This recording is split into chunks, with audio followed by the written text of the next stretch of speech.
Welcome to the Networking Star Podcast. I am Jeffrey Boyle. I am your host, and we talk to entrepreneurs, leaders, and just people that help us be better and be inspired to do more. Today, I'm joined with Lee Richter, and Lee out of California is the founder and CEO of Global Leaders Collective. It's a company dedicated to educating and training the masses in all aspects of NFT. Welcome to Networking Star, Lee. Oh my goodness. Thank you so much for having me. It's a joy to be here.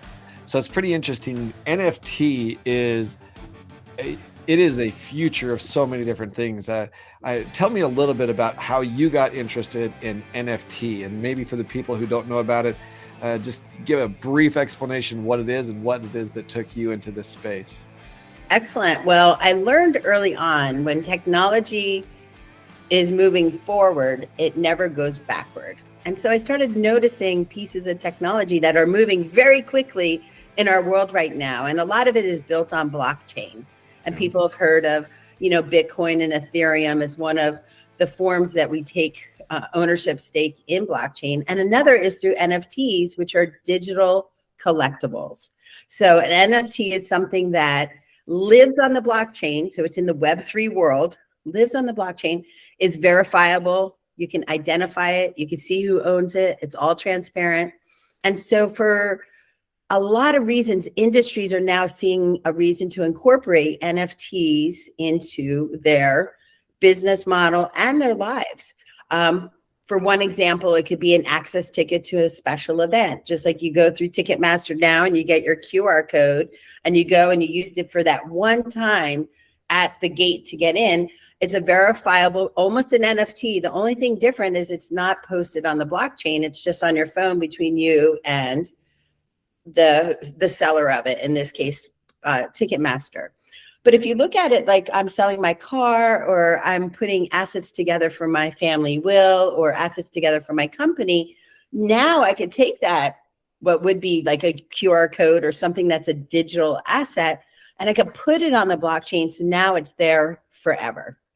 Now, 300 years from now, we can still identify that that's where it started and who the owner is and where it went.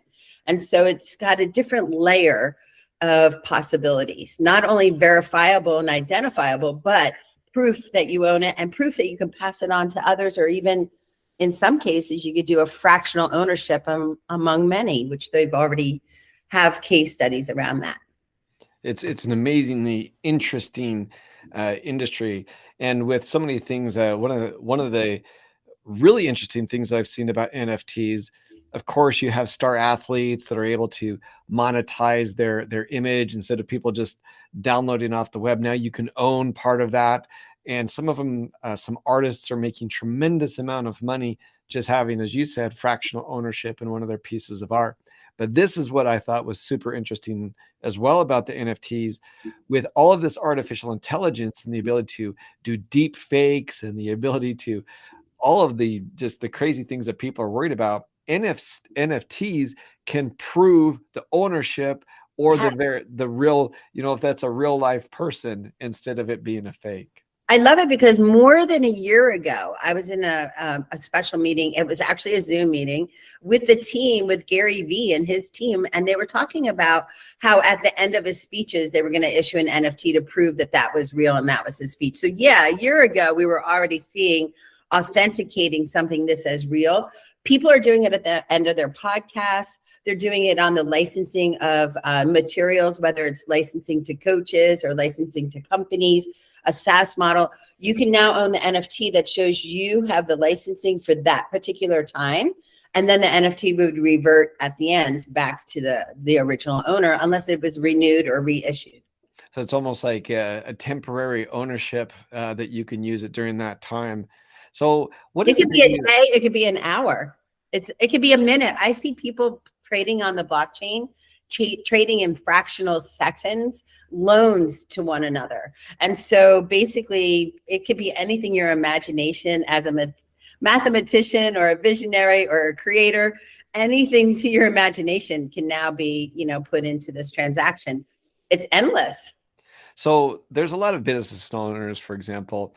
I remember when I was trying to get my dad on the internet. My dad was a very successful attorney, then he was a judge, and I remember being in his chambers, and the courthouse just got internet, and I remember walking him through that, and I was like, Dad, it's okay, this is the future. And he's like, I don't want the future. There's probably a lot of people that feel that same way about the Yes. blockchain, and it just kind of blows their mind. Why is it that a small business owner should be interested in NFT?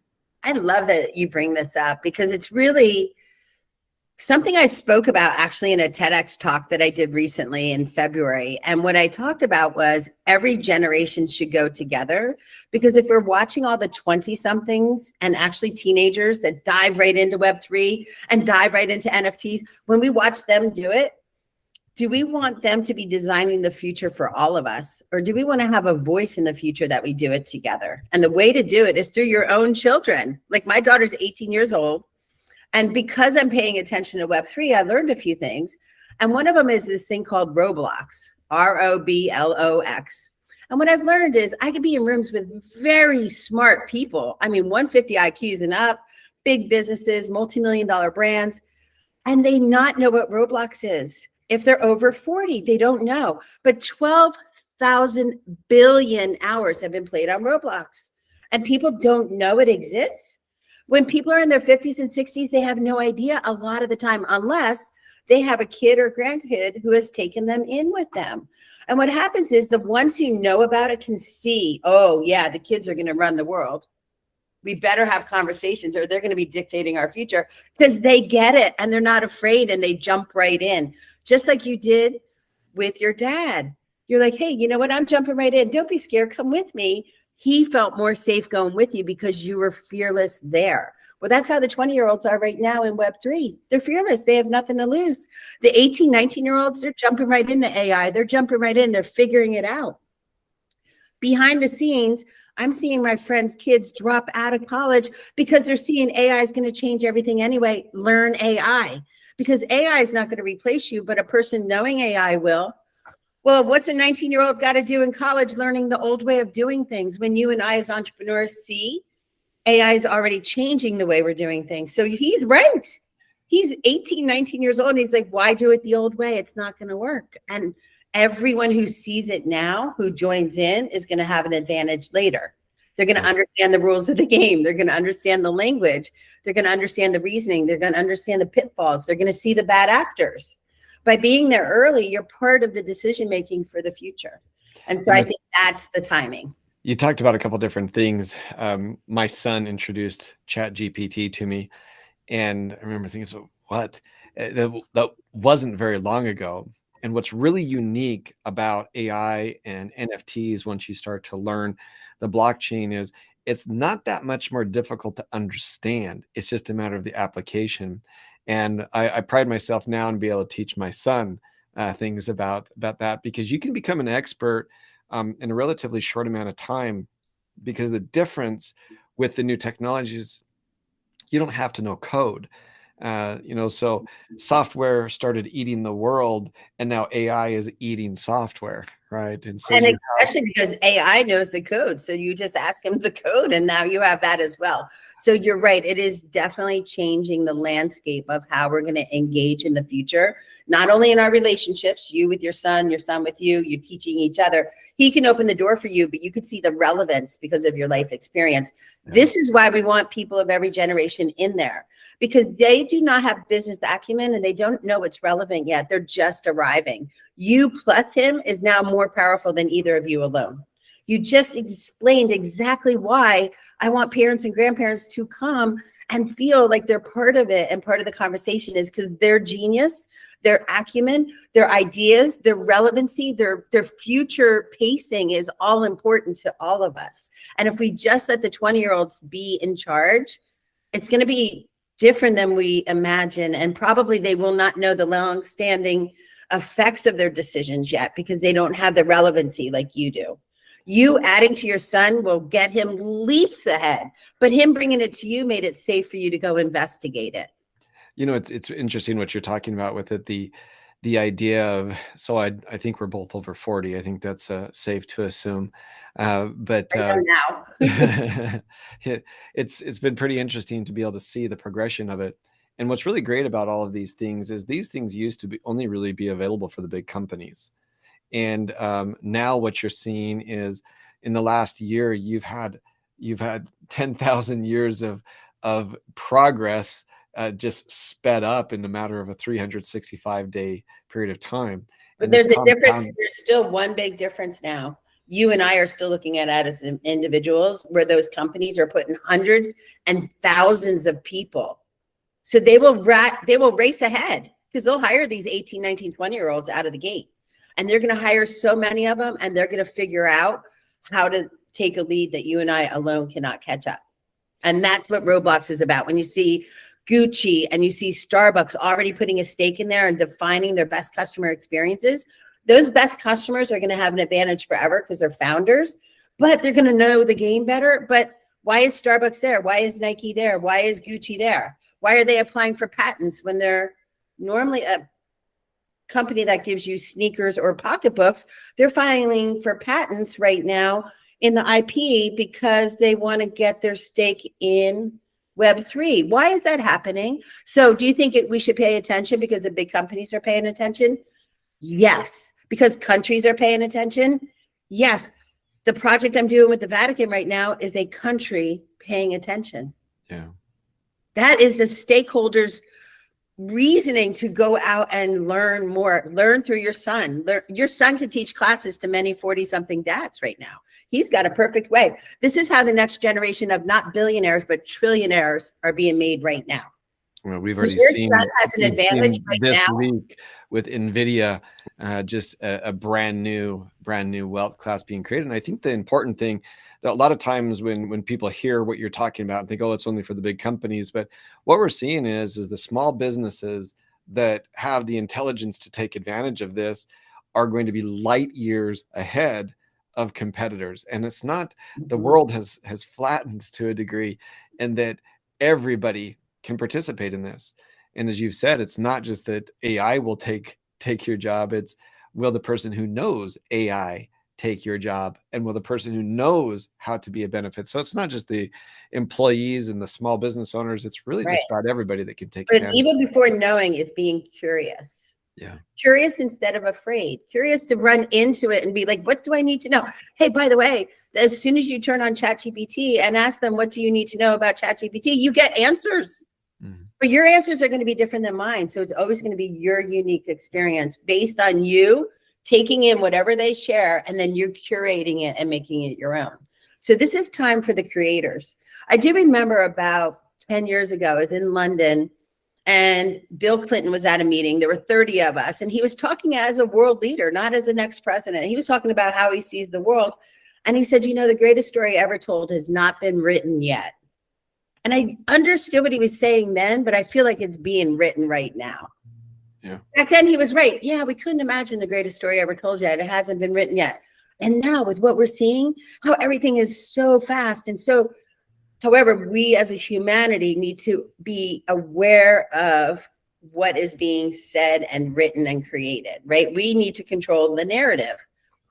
How do you do it in your sphere? You start with your family, you have your community, you have your company. That is where you have your way of creating, is in that first. So start small, be yourself, be your family, be you and your son. How do you have rules around Web3? How do you go in there? How do you set up accounts? How do you share things? How do you have time together that you learn from one another because you trust each other? As he's learning, you're learning. Then you take it to your family or company and community. So you start with you first, get to know it, get to know what Roblox is. One of the things I think is interesting about even Roblox is, if you look at the #1 trending sale at Amazon right now, it's a Roblox gift card. So many people know about this, and I could be in rooms with brilliant people and it'd be still less than 10%. Well, so explain it. So it's the kind of thing that there's a lot of people that will listen to this and like, she talked about it earlier, but what the heck is she talking about? Give a couple of steps of not just the Roblox, but also how does a person who is a little bit afraid of this start to get involved to benefit the 42-year-old business owner that's like, oh my gosh, this is not what I wanted to get into. Explain just a little bit of that. Well, you did the first step by your son who you already trust, who's already curious and there. So find somebody in your immediate family. A lot of times they're teenagers or early 20s, right in your community. I've had companies where they've gone and asked their team who's interested in AI, and maybe 10% are like, I'm already in there, and they didn't even know it. I've had them do the same thing around blockchain. How many people in here own Bitcoin and they're surprised 10, 20% of their internal base has it, and they didn't even know they knew how to open a wallet. But it wasn't until they were launching an NFT, they asked these questions. So here you are, if you're curious about Roblox, you start asking around, hey, do any of you guys play Roblox? Show me in, take me in. Go with people you already know, like, and trust. You know and like and trust your son. When he brought AI to you and ChatGPT, you're like, okay, let me look at this thing. Then you took it to the next level, and now both of you will learn from one another. You could actually make it a family sitting at dinner, like our 10-minute, update on what we learned in Web3 today. And Web3 is Roblox as a provider. It's where you go to play games. It's where you go to enter the metaverse and Web3 experience and see brands in there such as Nike. And by the way, Gucci is selling bags in their Roblox store, which is all virtual store, for thousands of dollars. And people are buying it to say they own one of the original Gucci bags from the original. So there's a lot of transactions, multi-billions in transactions going on, but there's 12,000 billion hours. If you wrote that out, it would be like 39 typed pages of zeros. 12,000 billion hours of playtime has already been done on Roblox. The 20-year-olds all know about it. The 19, the 18, 17-year-olds all know about it. They decide what games they're playing, what communities to go into. What I'm asking is for the next generations connected to them is to ask for them to give them guidance. Show me your Roblox account. Show me how you play stuff. Let's play some stuff together. And maybe at family dinners on Sunday night, we all do a debrief. What did we learn this week on Web3 or in Roblox or playing a game or a book or whatever it is, and you guys rise together.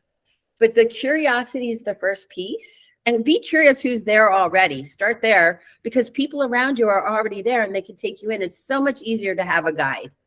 In technology, it is so much easier to learn technology if somebody who's already been there guides you in and gets you a head start, shows you those little tricks to save some time, save some money, get some rewards, those dopamine hits, play together.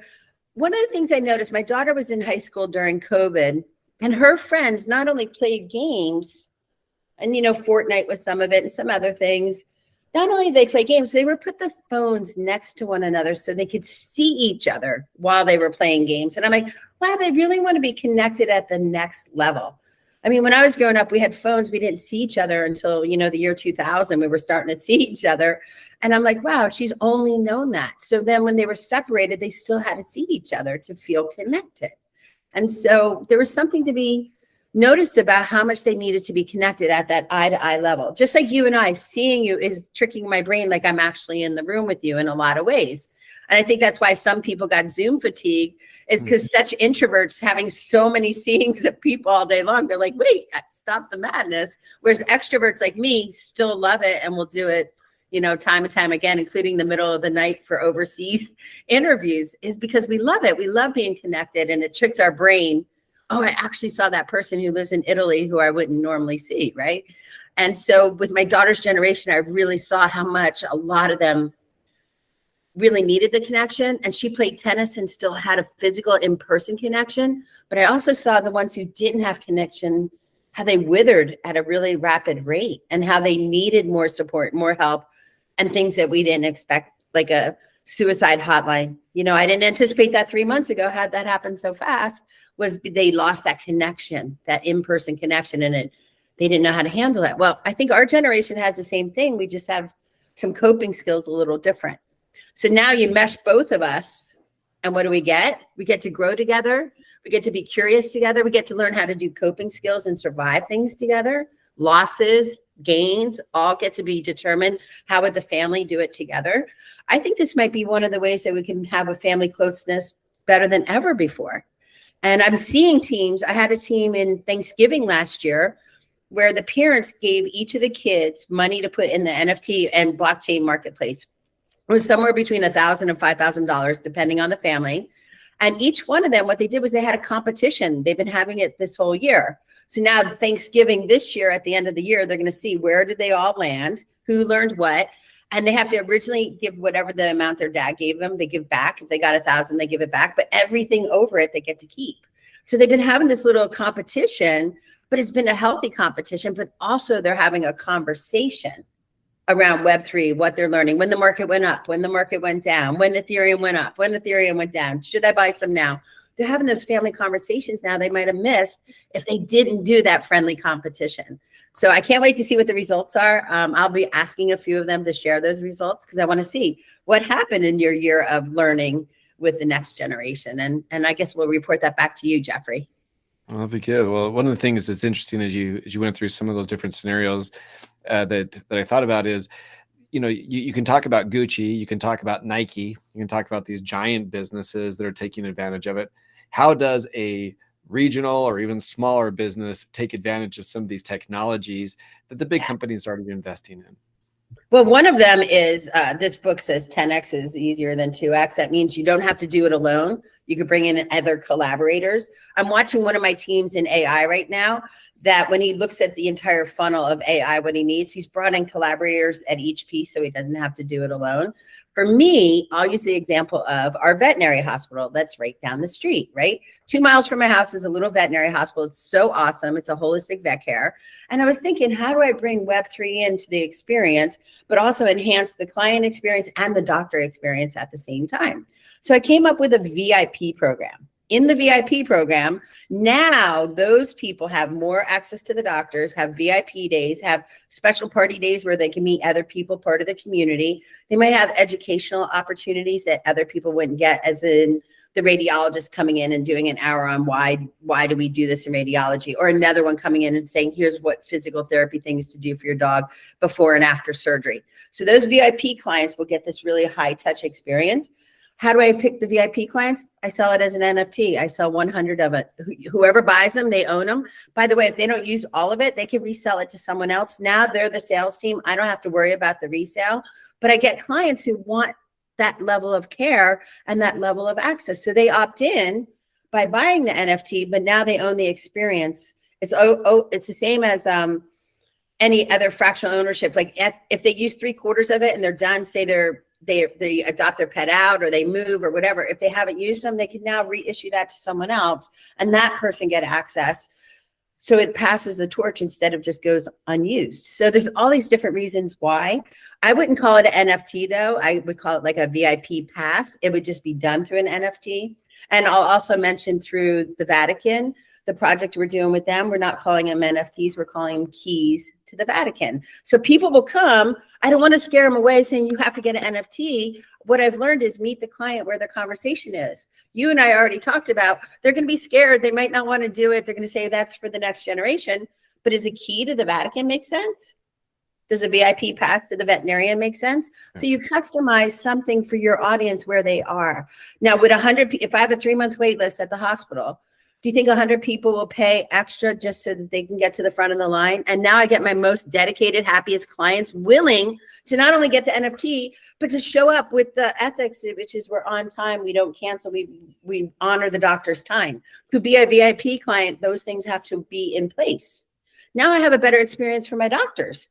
Now I have a better VIP experience for the team because maybe I make it every Tuesday. So everyone who comes in on a Tuesday is a VIP client, no matter what. And now those clients know that they get us all Tuesday just to themselves. Does that change the experience? Yeah, definitely. Yeah, it's access. So in the beginning, when I talked about that ticket, just like Ticketmaster, some people get a ticket to the front row. Some people get VIP passes. For me, when I go see U2 in Vegas, I get a red circle seat in the friends and family lounge and a front row ticket. It's all access. If you get the right ticket, you get the right access. So think of it as an access pass. Think of it as, who do I want to bring along on something special? I'll give you another example. JJ Virgin is an amazing, amazing entrepreneur. She's a health coach. She was on the Dr. Phil show for 4 years about nutrition. She is seen as a world-class, unbelievable example of somebody who knows how to take care of their vehicle. everyone sees her as a champion. We all do. But she's also a real woman who wants real girlfriends and wants to have a really great experience in life. So she designed this beautiful group. It's called the Unicorns, which means women entrepreneurs who've done $1 billion in business and have already earned to be in this group with her because she's so phenomenal. Well, she'll do these special events for us unicorns like 2 or 3 times a year. And it might have a big mansion involved. And maybe 10 people could stay in the mansion, but 40 people are invited. Well, now she could sell 10 NFTs. Those people stay in the house and everyone stays out. And the 30 who don't get the NFTs can't get mad at her because they didn't get on the VIP pass to stay in the same house. So it's a differentiator in a political way where you don't have to piss off people. It's just whoever takes action first and owns it. But guess what's even better? If those first 10 people who bought it, if someone can't make it, they don't call JJ and say, sorry, last minute, I can't make it. What do? They can sell it to one of the other 30 people. So JJ doesn't have to get the call at midnight the night before that says, I missed my plane. I can't make it. Can I get my money back? Instead, she says, just call one of the other, let them get it. They'll go. They want to be in the house. So now you created your own ecosystem where everyone takes care of one another, but the leader can just be the leader. They don't have to be the babysitter. And when we have coaches, they know what this means, because as soon as you're the babysitter, it's not fun. But when you're the leader, it's phenomenal. So this allows you to not worry about refund questions, because once it's sold, it's sold. You can put rules on it. Do you want to resell it? Do you want to make it available for fractional ownership or not? You can put that on. You can even resell it with. I think it's safe to say that it's pretty much endless, the applications that go to it. And I think that that's the issue that a lot of people don't understand. And it is hours worth of topics, because just it depends on the need, the niche, and what people are doing. It's super interesting what you're doing. I love it. I know you're right. I could get excited. And I did 6 hours of teaching at Radio City Music Hall because of this one topic, right? But Jeffrey, I will say my coach shared something with me. And is it okay if I share it with you in the audience? Sure. He says there's really 3 rules of the universe. And his name is Dan Sullivan. He runs Strategic Coach. And he's been saying it a lot, but he's been saying it more lately. And I'm really getting it. And the first rule is everything is made up. Everything, even a dollar bill, even how we have our rules of our neighborhood, it's all made up, number 1. Number 2, no one's in charge. Right now, more than ever with blockchain and all that, we see they don't know how to be in charge. No one's in charge. And number 3, and the biggest one to know of all, and the biggest one to teach our kids, is life is not fair. But life does reward the early bird people in some ways that if you miss it, you miss it. You don't ever get to be a founder again. So you and I teaching people to be curious, think about those 3 rules, right? Everything is made up. And right now we're feeling it more than ever, right? There is no one in charge. Right now we're feeling it more than ever, and life is not fair. So you have to create yours.